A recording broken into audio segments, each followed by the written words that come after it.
Hello guys, welcome to Pakistani real reaction. तो कैसे हैं आप सब? उम्मीद है आप सब बढ़िया होंगे, मजे में होंगे, खुश होंगे, आबाद होंगे। मेरा नाम है मुदस्सिर। नाम मुबशर। सो गाइस, इंडिया ने पनिश करना स्टार्ट कर दिया बांग्लादेश को।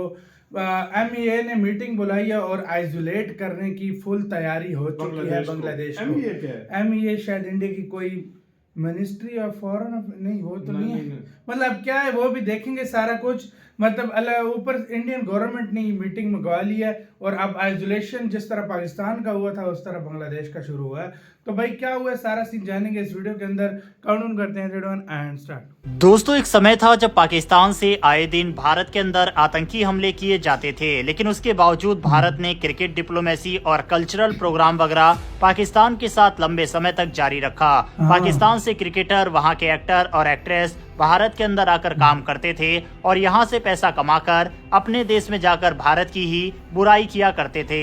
लेकिन वह समय अब बीत चुका है। भारत अब इस तरह की किसी भी नीति का पालन नहीं करता। जब से बीजेपी सरकार सत्ता में आई है तब से पाकिस्तान से कोई भी बायलैटरल सीरीज वगैरह क्रिकेट की नहीं होती और ना ही पाकिस्तान के एक्टर और वहां की एक्ट्रेस वगैरह को भारत में आकर काम करने की परमिशन दी जाती है। और अब इसी तरह का बड़ा एक्शन बांग्लादेश के लिए भारत सरकार ने लिया है, जिसकी उम्मीद किसी ने भी नहीं लगाई थी। भारत सरकार ने किस तरह से बांग्लादेश की क्रिकेटर को पनिश किया है, इसके बारे में आगे बात करेंगे। इसके साथ ही बांग्लादेश में किस तरह से स्थिति बनी हुई है, इन सब के बारे में डिटेल में चर्चा करेंगे, क्योंकि इसको लेकर भारत की फॉरेन मिनिस्ट्री भी अब एक्टिव हो चुकी है। तो चलिए बांग्लादेश से निकलकर आई इस खबर के बारे में डिटेल में बात करते हैं। हाल ही में चटगांव में हिंदू नेता चिन्मय कृष्ण दास ब्रह्मचारी को देशद्रोह के आरोप में गिरफ्तार किया गया।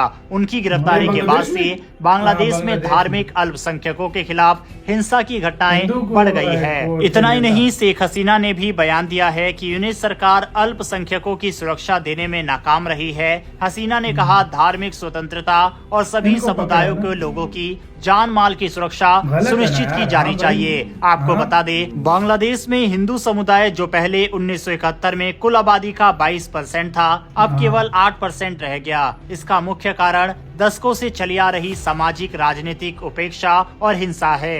हिंदू मंदिरों, घरों और व्यवसायों पर हमले, लूटपाट और आगजनी की घटनाएं लगातार बढ़ रही है। वहीं इन सब से अलग बांग्लादेश की अंतरिम सरकार के मुखिया मोहम्मद यूनिस बांग्लादेश की प्रधानमंत्री शेख हसीना की गिरफ्तारी को लेकर इंटरनेशनल क्रिमिनल कोर्ट के दरवाजे पर पहुंच गए हैं और वे ये बात कह रहे हैं कि इंटरनेशनल कम्युनिटी हमारा साथ दे बांग्लादेश की प्रधानमंत्री शेख हसीना को भारत से बांग्लादेश में लाने के लिए। मोहम्मद यूनिस ने आईसीसी के अभियोजक करीम ए खान से मुलाकात की।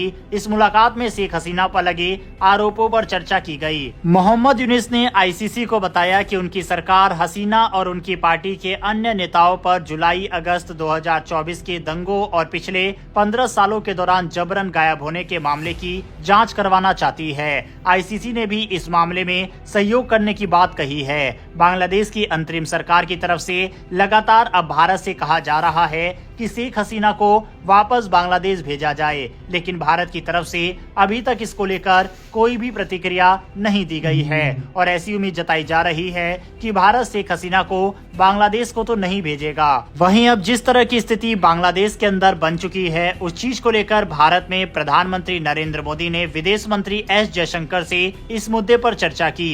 जयशंकर ने बांग्लादेश में अल्पसंख्यकों पर हो रहे अत्याचार, हिंदू नेताओं की गिरफ्तारी और चटगांव में मंदिर पर हमले पर जानकारी दी। जयशंकर ने संसद में इस मुद्दे पर बयान देने की भी बात कही है। बांग्लादेश में जो अभी हो रहा है उस पर दुनिया की नजरें टिकी हुई है। भारत बांग्लादेश में शांति बनाए रखने और अल्पसंख्यकों की सुरक्षा के लिए दबाव बना सकता है। आईसीसी में शेख हसीना के खिलाफ मामला और रोहिंग्या संकट दोनों ही अंतर्राष्ट्रीय राजनीति में बड़े मुद्दे बन चुके हैं और अब भारत बांग्लादेश के खिलाफ बड़े एक्शन लेने की तैयारी कर रहा है, जिसको लेकर लगातार मीटिंग प्रधानमंत्री आवास में की जा रही है। वहीं बात करें कि किस तरह से इन सब घटनाओं के बीच में भारत ने बांग्लादेशी क्रिकेटरों को पनिश किया है, तो हुआ कुछ ऐसा है कि बांग्लादेश के क्रिकेटर भारत में आकर क्रिकेट खेलते हैं। आईपीएल वगैरह से उन्हें अच्छा खासा कॉन्ट्रैक्ट मिलता है और करोड़ों पैसे भारत से कमाकर ये क्रिकेटर अपने देश में जाते हैं। लेकिन वहाँ के लोग भारतीयों से लगातार नफरत करते हैं, भारत के खिलाफ बातें बोलते हैं और भारतीय क्रिकेटरों का मजाक बनाते हैं। वहीं अब जिस तरह से वहां पर हिंदू समुदाय के ऊपर हमला किया जा रहा है उससे भारत काफी नाराज है और इसी के चलते हाल ही में मुझे आईपीएल लग का रहा है मेगा ऑक्शन हुआ था, लेकिन सरप्राइजिंगली एक भी बांग्लादेशी क्रिकेटरों को इसमें नहीं खरीदा गया। यानी कि श्रीलंका से क्रिकेटर खरीदे जाते हैं, अफगानिस्तान से क्रिकेटर खरीदे जाते हैं, लेकिन बांग्लादेश का कोई भी क्रिकेटर आईपीएल ऑक्शन में नहीं बिकता। और ऐसा नहीं है कि इन क्रिकेटरों में क्षमता नहीं थी। आईपीएल ऑक्शन में साकिब अल हसन जो कि अभी भी दुनिया के टॉप 3 ऑलराउंडरों में से एक होंगे, इसके अलावा मुस्तफिजुर जो कि T20 क्रिकेट के स्पेशलिस्ट बॉलर है, उन्हें भी नहीं खरीदा गया। और जैसा कि आप आर्टिकल देख सकते हैं, इनको ना खरीदे जाने के पीछे कारण बांग्लादेश में जिस तरह की स्थिति और वहां पर जिस तरह से अत्याचार लोगों के ऊपर किया जा रहा है, यही कारण है। यानी कि साफ है कि जिस तरह से भारत ने पाकिस्तान को आइसोलेट किया था, अब बारी बांग्लादेश की है। इस पूरी खबर के ऊपर आपकी क्या राय है? क्या भारत ने सही किया या फिर नहीं? यार वीडियो खत्म, बिल्कुल ठीक किया हमारे लिहाज से। यार देखो, आप भारत से नफरत करो भी, आप भारत को गालियां दो, भारत के खिलाफ भारत के झंडों का अपमान करो, ये वो करो, और भारत तुम्हें अब करोड़ों रुपए दे के भाई इंडिया पूरी दुनिया में अभी इसको आइसोलेट करेगा। एक टाइम पे जिस तरह पाकिस्तान को अभी भी जिस तरह कर रहा है, कहीं भी ना एक्टर्स ना क्रिकेटर्स कोई भी उधर अलाउड नहीं है, ना कोई और मतलब बायलैटरल सीरीज तक नहीं खेलते। वही सीन अब बांग्लादेश के साथ हो रहा है। और सबसे बड़ी बात यह, मैंने तो कल की एक खबर सुनी है जिसमें पता नहीं कितने टन टमाटर और प्याज बॉर्डर से इंडिया ने वापस मंगवा लिए कि नहीं देने आप लोगों ने। ये जो हरकत कल जो ये हरकत की है, ये मतलब ये बहुत गलत किया है। उधर बहुत बड़े संत है, मतलब उनको गिरफ्तार कर लिया। किस वजह से भाई? पता नहीं क्या कुछ नहीं, मुझे खुद नहीं पता यार इस चीज का। मेरे भी एक नजर पड़ी है इस तरह, तो उधर इनको क्या खटक रहे थे वो कि उनको गिरफ्तार कर लिया उन्होंने? पता नहीं यार, मुझे कुछ समझ नहीं आती यार ये चाहते क्या है। गाइस किसी को पता है क्या रीजन बताया गिरफ्तार करने का?